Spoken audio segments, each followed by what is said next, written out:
Alors c'est les nouveaux modèles.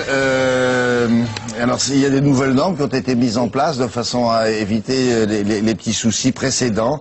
Ces cheminées sont sécurisées. Elles sont sur le marché déjà, oui. C'est en train, ça arrive. On a déjà une première gamme qui vient de sortir. Alors pourquoi qui vient de sortir? Parce qu'à l'origine, eh bien, c'est un produit qui est plutôt intéressant pour le consommateur. Sur le principe, oui. Oui, ça fonctionne sans conduit de cheminée. Pas de corvée de bois, ça ne salit pas, il n'y a pas de cendre, donc c'est assez pratique, c'est propre et en plus ça chauffe. Donc plutôt une bonne idée. Oui, mais voilà, pas d'odeur. Bon, c'est un produit qu'on trouvait plutôt pratique et accessible au plus grand nombre.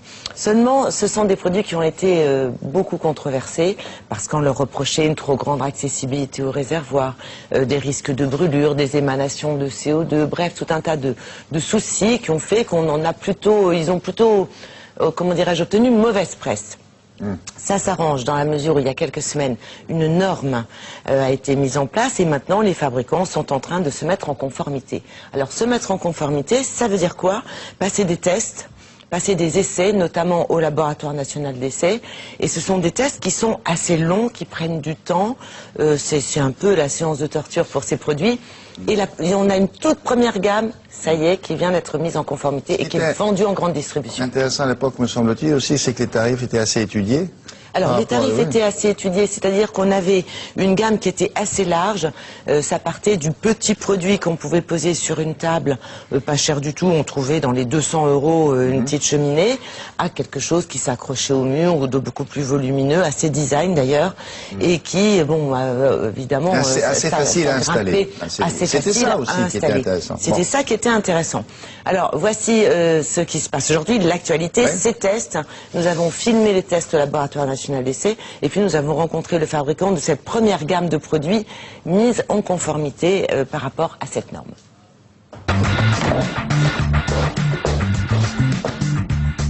Il y a un certain nombre de changements qui ont été opérés, notamment pour permettre plus de sécurité.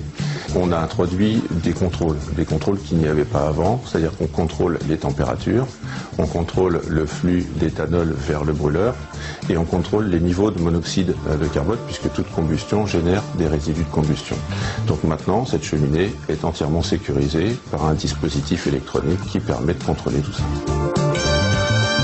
L'allumage, la grande modification, c'est que sur les appareils de première génération, on était obligé de s'approcher du réservoir avec soit une allumette, soit une tige. Alors qu'aujourd'hui, les allumages peuvent se faire à distance, donc en appuyant simplement sur un bouton, et on n'a pas besoin du tout de s'approcher de l'éthanol. Le consommateur va y trouver beaucoup plus de simplicité puisque l'utilisation se fait avec un clavier, bouton allumer-éteindre, tout simplement.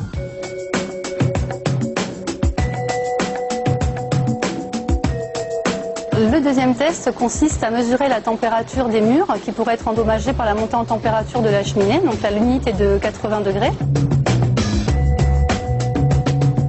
Et ensuite de mesurer les parois de la cheminée pour le risque de brûlure.